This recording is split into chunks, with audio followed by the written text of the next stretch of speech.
Hello everyone, Anushka this side. मेरे YouTube channel अनुकूल classes में आपका स्वागत है। तो गाइस, पिछली क्लास में मैंने आपको कंपनी लॉ पढ़ाई थी और आज भी मैं आपको कंपनी लॉ में आगे के टॉपिक्स पढ़ाऊंगी।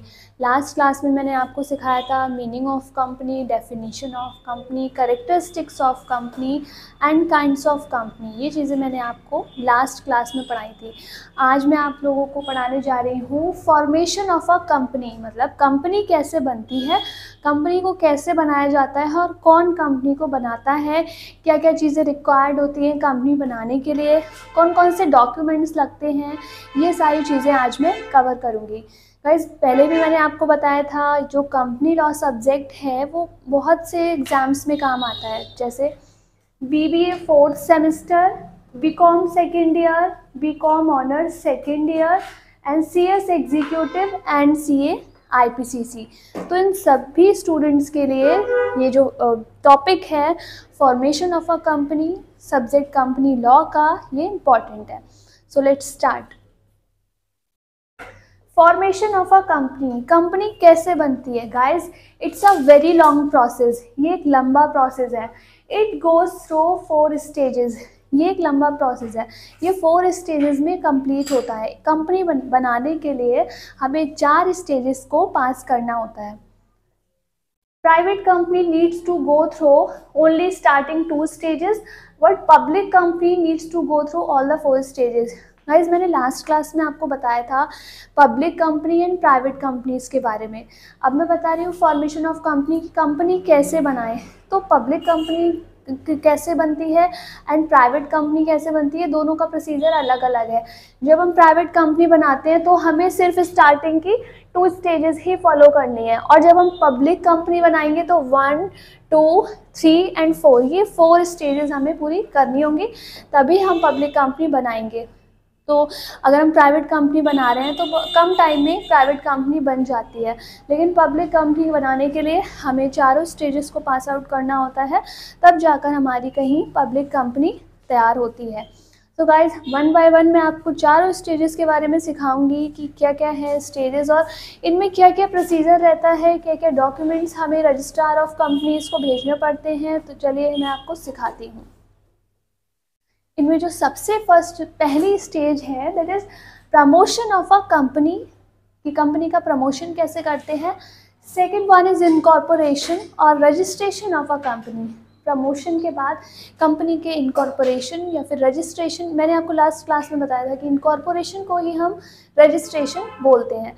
इनकॉर्पोरेशन और registration of a company, promotion के बाद हम अप्लाई करते हैं इनकॉर्पोरेशन के लिए या बोल सकते हैं रजिस्ट्रेशन के लिए।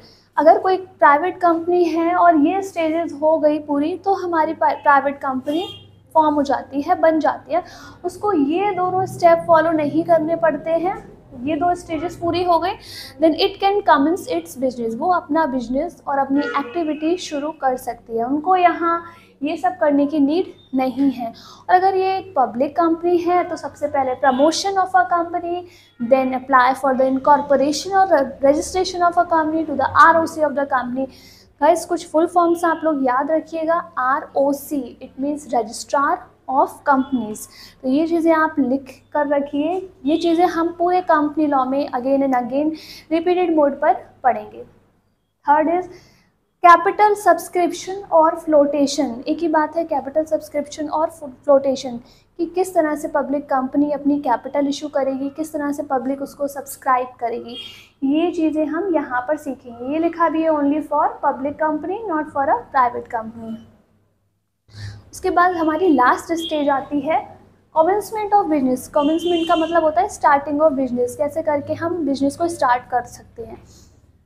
तो अगर पब्लिक कंपनी है, ये तीनों अगर स्टेप फॉलो कर लिए हैं तो उसके बाद ये वाला स्टेप फॉलो करेंगे, कमेंसमेंट ऑफ बिजनेस। देन जो रजिस्टर ऑफ कंपनीज है वो हमें सर्टिफिकेट देगा कमेंसमेंट ऑफ बिजनेस का, तब कहीं हम जाकर पब्लिक कंपनी हमारी बनकर तैयार होगी। गाइस, ये मैंने आपको शॉर्ट में बताया कि ये 4 स्टेजेस थी जो पास आउट करने पर ही हम एक पब्लिक कंपनी बना सकते हैं। आप लोग इन चीज़ों को अच्छे से नोट कीजिए।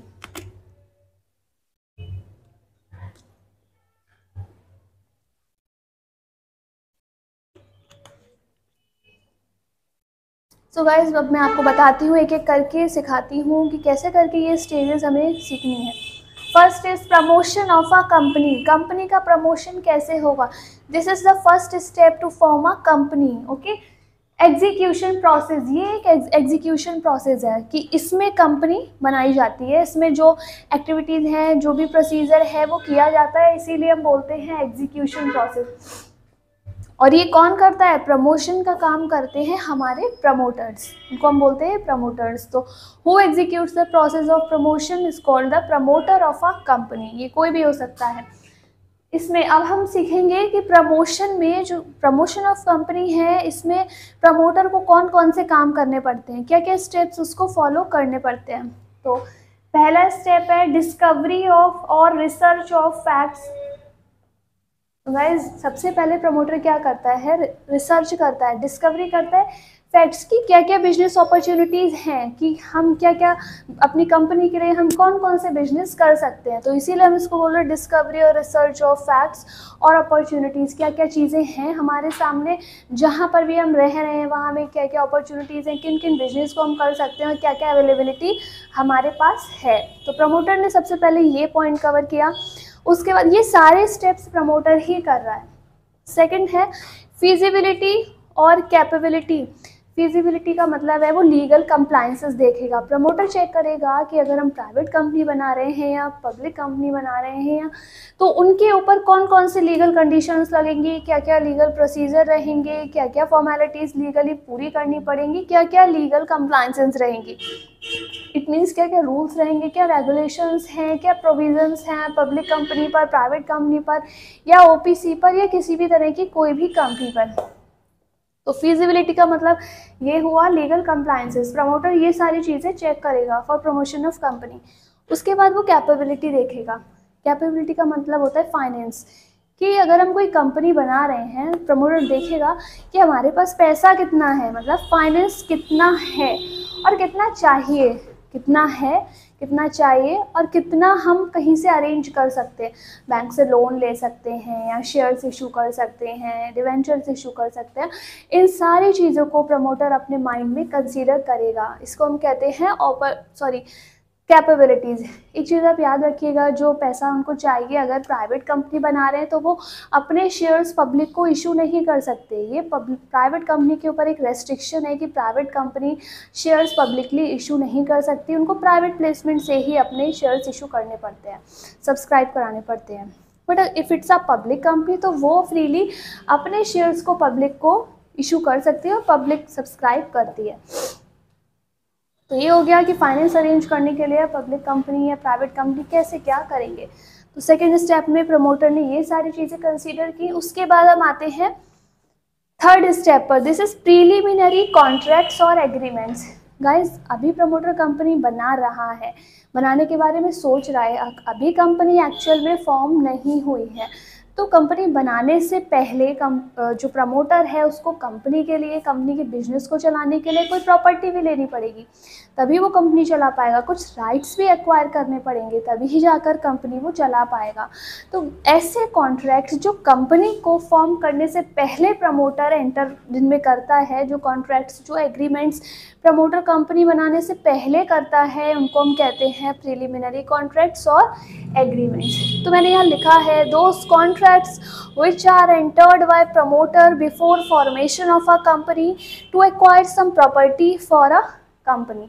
तो ये सारी चीज़ें हमारी हो गई प्रमोशन ऑफ अ कंपनी में। अभी हमने सिर्फ फर्स्ट स्टेज पढ़ी है प्रमोशन ऑफ अ कंपनी। ये एक एग्जीक्यूशन प्रोसेस है, इसमें सारी चीज़ें जो की जाती हैं वो प्रमोटर करता है। इसमें 3 स्टेप्स थे, मैंने तीनों कवर किए। ये जो स्टेप है, ये जो स्टेज है, ये चाहे पब्लिक कंपनी हो चाहे प्राइवेट कंपनी हो, दोनों को पूरी करनी होती है, दोनों को ही फॉलो करनी पड़ती है। इसके बाद हम आते हैं सेकेंड स्टेज पर। This is the second step और second stage to form a company. Okay, incorporation और रजिस्ट्रेशन ऑफ अ कंपनी। किस तरह से हम कंपनी का इनकॉर्पोरेशन कराएंगे, हम कंपनी का रजिस्ट्रेशन करवाएंगे।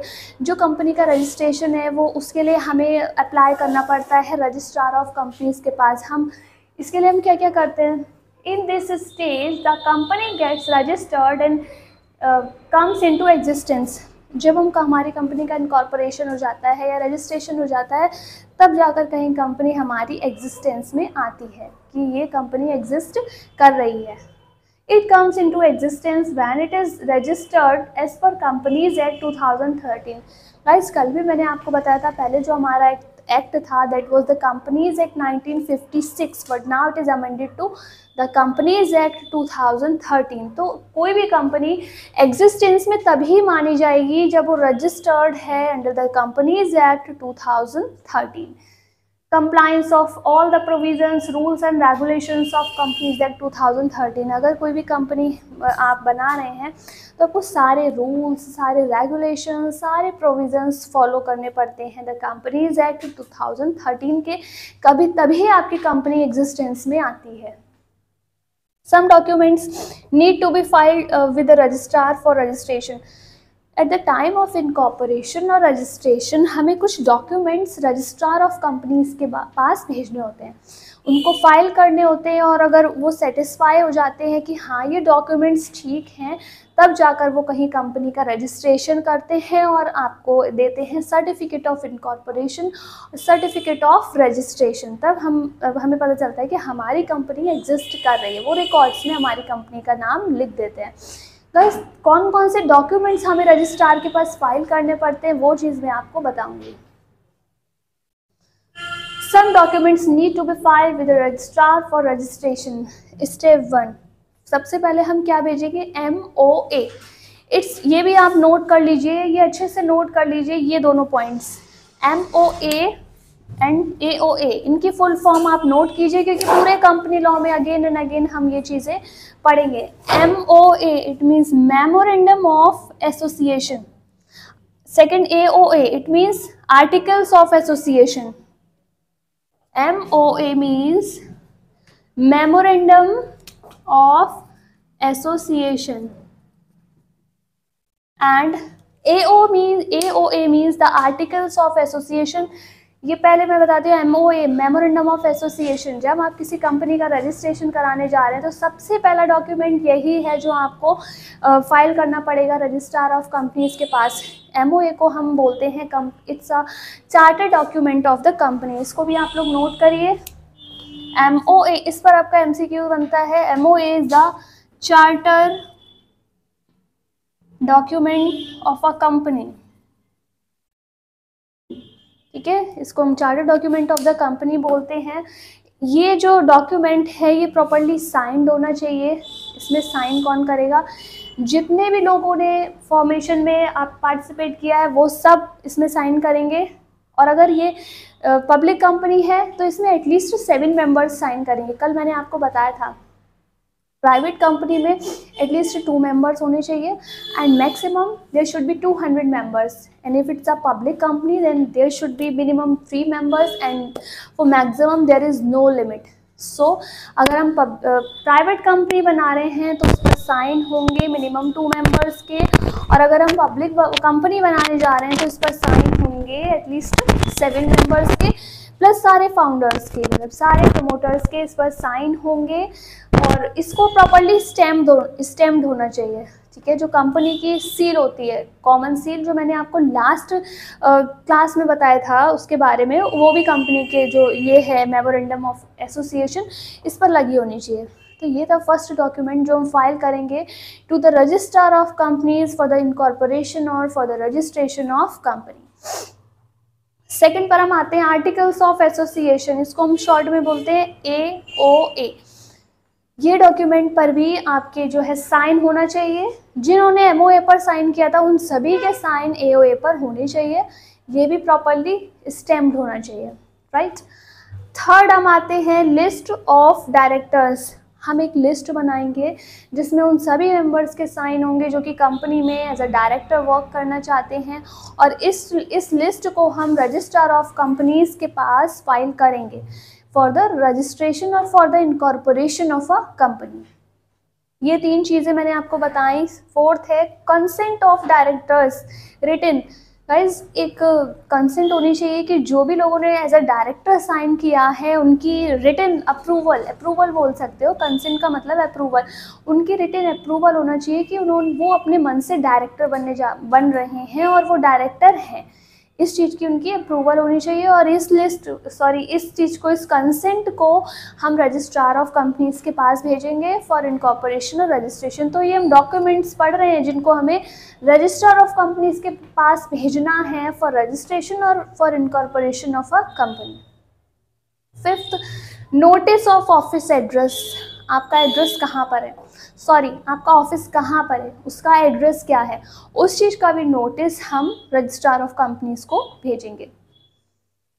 Sixth is statutory declaration. Statutory means legal declaration, एक डिक्लेरेशन देंगे on correction of above document. एक डिक्लेरेशन दी जाएगी कि जो हमने ऊपर के डॉक्यूमेंट्स दिए हैं वो वैलिड हैं और वो एकदम ठीक हैं, एक्यूरेट हैं। और ये डिक्लेरेशन कौन देगा, एडवोकेट ऑफ हाई कोर्ट और सुप्रीम कोर्ट। या तो कोई एडवोकेट देगा, एडवोकेट हाई कोर्ट का भी हो सकता है या सुप्रीम कोर्ट का भी हो सकता है, या कोई भी पर्सन जो डायरेक्टर है या सेक्रेटरी है कंपनी का या एमडी है, मींस मैनेजिंग डायरेक्टर है। तो इनमें से कोई भी डिक्लेरेशन दे सकता है, लीगल डिक्लेरेशन, कि ये जो अब डॉक्यूमेंट्स हैं, ये जो 5 डॉक्यूमेंट्स हैं ये एकदम एक्यूरेट हैं, ये वैलिड हैं, ये गलत नहीं है। तो गाइस हमने ये 2 स्टेजेस पढ़ ली। अब अगर हमने ये 2 स्टेजेस पढ़ ली हैं, अगर हम प्राइवेट कंपनी बनाने जा रहे हैं तो हमारा जो फॉर्मेशन है of a company that is completed. और कंपनी अगर प्राइवेट कंपनी है तो वो अब अपना बिजनेस स्टार्ट कर सकती है और उसको यहाँ और यहाँ ये स्टेजेस पूरी करने की कोई भी ज़रूरत नहीं है। आपने प्रमोशन करवा लिया, आपने इनकॉर्पोरेशन करवा लिया, तो आप अब एक प्राइवेट कंपनी अपनी एक्टिविटीज़ स्टार्ट कर सकती है, उनको आगे जाने की नीड नहीं है। तो गाइज अब आप लोग ये नोट कर लीजिए। इसके बाद हम लोग पढ़ेंगे 3rd स्टेज।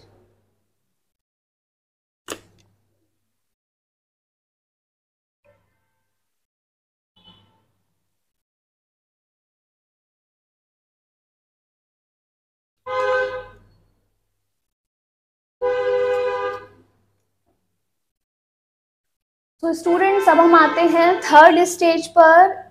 ये है कैपिटल सब्सक्रिप्शन और फ्लोटेशन। अभी मैंने आपको बताया था कि प्राइवेट कंपनीज़ को इसकी ज़रूरत नहीं है, सिर्फ पब्लिक कंपनीज़ को है। तो आप इसका रीज़न समझिए कि प्राइवेट कंपनीज़ को इसकी ज़रूरत क्यों नहीं है। गाइस प्राइवेट कंपनी के आर्टिकल्स में एक चीज़ दे रखी होती है कि प्राइवेट कंपनी अपने शेयर्स पब्लिक में इशू नहीं कर सकती, ठीक है। उनको जो अपने शेयर्स हैं वो प्राइवेट प्लेसमेंट कराना होता है, वो अपने शेयर्स पब्लिक को इशू नहीं कर सकती। सो पब्लिक उनके शेयर्स को सब्सक्राइब नहीं कर सकती, इसीलिए यहाँ पर नहीं है। प्राइवेट कंपनी के लिए स्टेप ज़रूरी नहीं है, हम पब्लिक कंपनी के लिए ये चीज़ पढ़ रहे हैं। Only for public company, not for private company. Private company can start its business just after 2nd stage. वो अपना बिजनेस शुरू कर लेंगे, अपनी एक्टिविटी शुरू कर लेंगे। Company not having share capital not allow for inviting shares for public. ऐसी कंपनी जिनके पास शेयर कैपिटल नहीं है वो भी इस स्टेप को फॉलो नहीं करेंगे। अब हम ये चीज़ें पब्लिक कंपनी के लिए हैं, तो पब्लिक कंपनी को अगर अपनी कैपिटल सब्सक्राइब करानी है या फ्लोटेशन कराना है, both of these are meaning of same. तो क्या क्या स्टेप्स फॉलो करने होंगे ये मैं आपको एक एक करके समझाती हूँ। पहला है परमिशन ऑफ सेबी। सेबी की फुल फॉर्म आप लोग लिख दीजिए, the securities exchange board of India.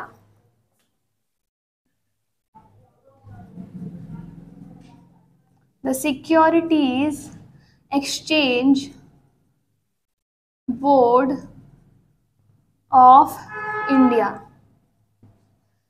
हमें पब्लिक को शेयर्स इशू करने हैं तो सबसे पहले हमें इसके रिगार्डिंग सेबी से परमिशन लेनी पड़ेगी। सेकेंड है हमारा अपॉइंटमेंट ऑफ ब्रोकर्स और एजेंट। गाइस जब हमें अपने शेयर्स, पब्लिक कंपनी जब अपने शेयर्स इशू करती है तो पब्लिक उसको सब्सक्राइब करती है। ये सब्सक्रिप्शन कराने के लिए कंपनी बहुत सारे एजेंट्स, बहुत सारे ब्रोकर्स अपॉइंट करती है, जिससे कि कंपनी के जो शेयर्स हैं वो जल्द से जल्द सब्सक्राइब हो जाएं। तो इसके बाद कंपनी क्या करेगी, अपॉइंट करेगी ब्रोकर्स को एंड एजेंट्स को। उसके बाद इशू ऑफ प्रोस्पेक्टस, कंपनी अपना प्रोस्पेक्टस इशू करती है। प्रोस्पेक्टस का मतलब होता है एक ऑफर डॉक्यूमेंट, नोट कीजिए, इट्स अ ऑफर डॉक्यूमेंट। आगे हम इसको डीपली पढ़ेंगे, लेकिन अभी बेसिक मीनिंग में आपको इसका समझा देती हूँ। ये एक ऐसा डॉक्यूमेंट्स है, प्रोस्पेक्टस एक ऐसा डॉक्यूमेंट है जिसके थ्रू जो पब्लिक कंपनी है वो अपने शेयर्स को ऑफ़र करती है, शेयर्स परचेज करने के लिए पब्लिक को ऑफ़र करती है कि आप लोग हमारे शेयर्स को सब्सक्राइब करें। Fourth is application for listing. अगर जो एक पब्लिक कंपनी है वो लिस्टिंग के लिए, अपने शेयर्स को लिस्ट करवाने के लिए सेबी को एप्लीकेशन देती है कि उनके शेयर्स की लिस्टिंग हो जाए। लिस्टिंग किसको देती है? To SEBI, application. जब पब्लिक कंपनी के शेयर्स की लिस्टिंग हो जाती है थ्रू सेबी, तो उस कंपनी के शेयर्स को कोई भी खरीद बेच सकता है through stock exchange. Next is allotment. जब ये सारे स्टेप्स पूरे हो गए तो जो पब्लिक कंपनी है वो अपने शेयर्स को पब्लिक में अलॉट कर देती है।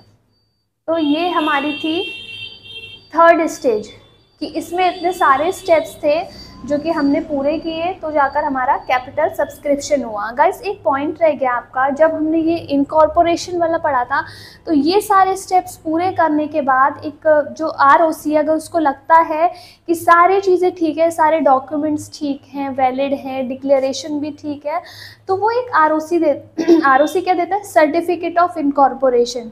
Certificate of incorporation, this validates the existence of company in records. अगर वो आपका सर्टिफिकेट दे देता है, इसका मतलब है कि उसने अपने रिकॉर्ड्स में आपकी कंपनी का नेम रजिस्टर्ड कर लिया है, आपकी कंपनी अब एग्जिस्ट कर रही है कंपनीज में। तो ये था हमारा इस पॉइंट से रिलेटेड। हमारी 3 स्टेजेस हो गई हैं। अब हमारी लास्ट स्टेज है, that is the third stage. It's called the commencement of business. Commencement का मतलब होता है guys beginning of a business. कैसे करके हम अपने बिजनेस को स्टार्ट कर सकते हैं, शुरू कर सकते हैं। फिर वही चीज़, no need for private company, it can start its business just after the second stage. Private company के लिए ये स्टेप ज़रूरी नहीं है, उनको certificate of commencement of business लेने की कोई नीड नहीं है। उन्होंने बस ये 2 स्टेप्स फॉलो किए और उनको सर्टिफिकेट ऑफ इनकॉर्पोरेशन अगर मिल गया है तो उसके जस्ट आफ्टर वो लोग अपना बिजनेस स्टार्ट कर सकते हैं। उनको subscription of capital and certificate of commencement of business लेने की कोई भी नीड नहीं है। ये चीज़ें हम, ये जो 2 स्टेप्स हैं, लास्ट के 2 स्टेप्स हैं, वो हम पढ़ रहे हैं सिर्फ और सिर्फ पब्लिक कंपनी के लिए। तो पब्लिक कंपनी में ये जो लास्ट वाला स्टेप है, इसको कैसे करके फॉलो किया जाएगा वो मैं आपको सिखाती हूँ। For this purpose, it has to file a statement with the following documents with ROC.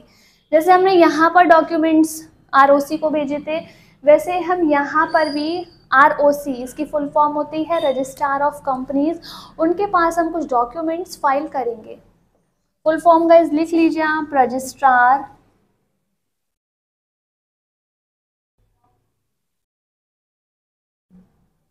Of companies. अब मैं आपको बताऊंगी कि कौन से स्टेटमेंट्स हमें रजिस्ट्रार ऑफ कंपनीज के पास फाइल करने हैं। First is a prospectus has been filed with ROC. Prospectus है, ये चीज़ें हम क्लियर करेंगे स्टेटमेंट में कि जो एक प्रोस्पेक्टस है वो कंपनी के पास आरओसी के पास फाइल किया जा चुका है। The shares have been allotted up to the amount of minimum subscription. एक कंडीशन होती है कि जब कंपनी ने शेयर इशू किए, जब पब्लिक कंपनी पब्लिक को शेयर इशू करती है तो एटलीस्ट मिनिमम 90% सब्सक्रिप्शन हो जाना चाहिए, तभी कंपनी जो है शेयर्स को अलॉट कर सकती है। तो आप इस चीज़ को कंपनी वैलिडेट करेगी, चेक करेगी कि shares have been allotted. Public company ने शेयर्स तब अलॉट किए हैं जब उनको एटलीस्ट 90%, इसको बोलते हैं मिनिमम सब्सक्रिप्शन, पब्लिक से आ गया था। उससे पहले पब्लिक कंपनी पब्लिक को अपने शेयर्स इशू नहीं कर सकती, अलॉट नहीं कर सकती। Every company is required to raise 90% of issued amount. ये वही बता रहे हैं जो मैंने आपको अभी बताया कि जब आपने शेयर्स इशू किए तो फॉर एग्जांपल पब्लिक कंपनी ने 5 लाख के शेयर इशू किए, तो एटलीस्ट उसका 90% मीन्स 4,50,000 का पब्लिक से सब्सक्रिप्शन आना चाहिए, तभी एक पब्लिक कंपनी अपने शेयर्स पब्लिक को अलॉट कर सकती है, अदरवाइज ये नहीं कर सकती। Third point is that the directors have taken up or purchased the minimum number of shares required to qualify themselves to be a directors. जो भी कंपनी के डायरेक्टर्स अपॉइंट हुए हैं उनके लिए कंडीशन है कि उनको मिनिमम क्वालिफिकेशन शेयर्स परचेज करने होते हैं। इसकी एक लिमिट है 5,000 रुपीज़, इससे ज़्यादा नहीं है ये। तो कोई भी पर्सन जो डायरेक्टर अपॉइंट हुआ है उसको क्वालिफिकेशन शेयर्स परचेज करने होंगे। वही लिखा हुआ है कि the directors have taken up, कि डायरेक्टर्स ने खरीद लिए हैं the minimum number of shares required to qualified themselves to be a director. ये लिखा है qualified share price can not be more than 5,000, 5,000 से ज़्यादा ये मिनिमम अमाउंट नहीं हो सकता। इसके आगे एक और पॉइंट है that no money is refundable to applicants by the reason of failure to obtain permission of shares to be traded in recognized stock exchange। अगर कंपनी ने सेबी की परमिशन नहीं ली, रिकॉग्नाइज्ड स्टॉक एक्सचेंज में परमिशन नहीं ली और shares issue कर दिए, इसकी वजह से क्या हुआ, मनी रिफंडेबल है जिन्होंने शेयर अप्लाई किया था, तो ये चीज़ नहीं होना चाहिए।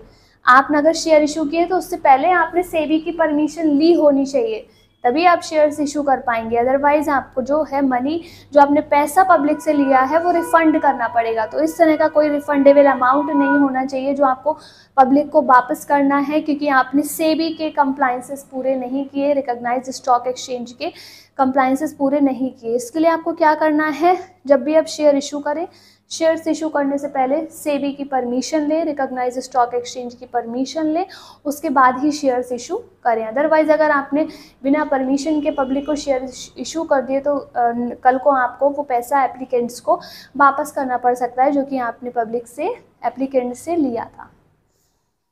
The last point is statutory declaration by director और secretary of the company. Statutory का मतलब मैंने आपको यहाँ पर भी बताया था, लीगल। आप नोट करिए, स्टैट्यूटरी मीनिंग लीगल, ये आप बार बार ये वर्ड्स पढ़ेंगे। Legal declaration by the director of secretary of the company. Declaration देगा या तो डायरेक्टर दे या सेक्रेटरी दे कंपनी का। क्या लिखा होगा उसमें, the requirements relating to the commencement has been duly complied with, कि ये जो रिक्वायरमेंट्स थी A to D ये सारी सही तरह से पूरी की गई हैं। जब ये सर्टिफिकेट डिक्लेरेशन दे दिया जाएगा, उसके बाद ROC को अगर लगता है कि सारी चीज़ें ठीक है तो ROC विल स्क्रूटिनाइज, चेक करेगा ऑल दीज डॉक्यूमेंट्स, ये सब। And if he is satisfied, अगर ROC सेटिस्फाई हो गया that all of the above provisions have been complied with, कि सारे प्रोविजंस ठीक हैं, all the provisions are complied with, complied means follow किए गए हैं। He will grant certificate of commencement of business, वो उसके बाद सर्टिफिकेट ऑफ कमेंसमेंट की आप बिजनेस स्टार्ट कर सकते हैं, उसका सर्टिफिकेट आपकी कंपनी को दे देगा और उसके बाद आप अपनी बिजनेस की एक्टिविटीज़ शुरू कर सकते हैं। तो ये था कमेंसमेंट ऑफ बिजनेस, ठीक है। तो ये हमने 4 स्टेजेस पढ़ी कि कैसे करके एक कंपनी बनती है, क्या क्या डॉक्यूमेंट्स हमें रजिस्ट्रार ऑफ कंपनीज़ के पास भेजने पड़ते हैं जिसके थ्रू हमारी कंपनी रजिस्टर्ड होती है। इसके अंदर हमने 2 सर्टिफिकेट्स पढ़े, पहला था सर्टिफिकेट ऑफ इनकॉर्पोरेशन, दूसरा था certificate of commencement of business. Certificate of incorporation चाहे प्राइवेट कंपनी हो चाहे पब्लिक कंपनी हो, दोनों को लेना होता है, लेकिन certificate of commencement of business सिर्फ और सिर्फ पब्लिक कंपनी को लेना पड़ता है, क्योंकि प्राइवेट कंपनी सिर्फ 2 स्टेजेस पूरी करती है और वो अपनी बिजनेस शुरू कर सकती है, लेकिन पब्लिक कंपनी को जब तक certificate of commencement of business नहीं मिल जाता तब तक वो अपने शुरू नहीं कर सकती बिजनेस को। तो ये मैंने बात की फॉर्मेशन ऑफ कंपनी के बारे में। हमारी कंपनी लॉ की 2 क्लासेस हो चुकी हैं, नेक्स्ट क्लास में आपको पढ़ाऊंगी, उसमें हमारा होगा MOA, मेमोरेंडम ऑफ एसोसिएशन के बारे में, it's a charter document of a company. Articles of association के बारे में। तो गाइज आज की क्लास हम यहीं पर ओवर करते हैं। Thank you.